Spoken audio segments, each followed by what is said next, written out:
నాకు తెలిసి ఈ పెళ్లిలో తోడి పెళ్లి కొడుకు నువ్వే అనుకుంటాను, అవునా కాదా? తోడి పెళ్లి కొడుకు నువ్వేనా? నో. ఓ, మరి మీ క్యారెక్టర్ ఏంటో మేము తెలుసుకోవచ్చా? ఎస్. ఓకే. ప్రతి సంక్రాంతికి మీరు కూడా ఒక బ్లాక్ బస్టర్ హిట్ ఇవ్వాలి అని డిసైడ్ అయ్యారా? అలా ఏమీ లేదు, బట్ నేను కలిసి వచ్చింది. ఎస్. యా, ఎస్, చెప్పండి మీ క్యారెక్టర్ ఏంటి ఈ సినిమాలో?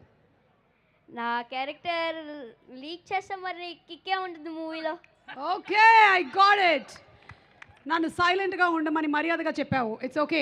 అలాగే నేను ఇంకొక క్వశ్చన్ కూడా అడగాలనుకుంటున్నాను, ఎందుకంటే ఇది పెళ్లికి సంబంధించినటువంటి సినిమా కాబట్టి చాలామంది పెద్ద మనుషులు పెళ్లి గురించిన అభిప్రాయం చెప్పారు. బుల్రాజ్ గారు, పెళ్ళి అంటే మీరేమనుకుంటున్నారు?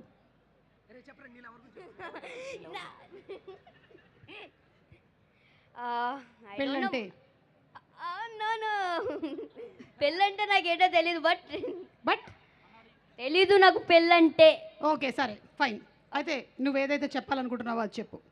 చెప్పాలనుకుంటుంది పెళ్ళంటే మీ అమ్మ నాన్న చేసుకున్నదేరా పెళ్ళి. ఎస్, అది ఓకే, డన్. మీరేంటి చెప్పాలనుకుంటున్నారు? స్పీచ్ చెప్పండి మీది. యా. అందరికీ నమస్కారం. ఇంత మంచి ఛాన్స్ ఇచ్చిన నవీన్ అన్నయ్యకి, మీనాక్షి మేడంకి, అలాగే చిన్మయ అక్కకి థ్యాంక్ యూ సో మచ్. అలాగే అలాగే నన్ను మనమందరం నవ్వడం కోసం నవీన్ అన్న చాలా హార్డ్ వర్క్ చేశాడు. అలాగే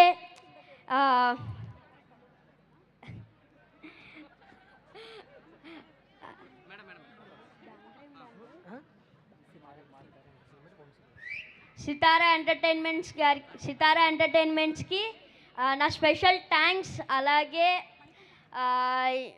క్యాస్ట్ అండ్ క్రూ వర్క్ చేసిన అందరికీ, డిఓపి గారికి, అలాగే మారీ గారికి. మారీ గారు చాలా మంచి డైరెక్టర్ తెలుసా, చాలా ఫన్నీ. డిఓపి గారికి thank you so much. Thank you రా, thank you so much. And Jan 14th కలుద్దాం in theatres. Yes, Jan 14th Anaganaga Oka Raju. Please super duper hit చేస్తారు అనుకుంటున్నా, మొన్న సంక్రాంతికి వస్తున్నాం లాగా. Yes, correct. Okay, thank you so much. రండి కిందకి వెళ్ళి ఆడియన్స్ ఏమనుకుంటున్నారు అసలు ఈ సినిమా గురించి అని ఒకసారి కనుక్కొని వద్దాము. Let's go there, come on. నాకు తెలిసి నేను ఇందాకే చాలా మందికి చెప్పాను, నవీన్కి కానీ మీనాక్షికి కానీ మీరు ఏదైనా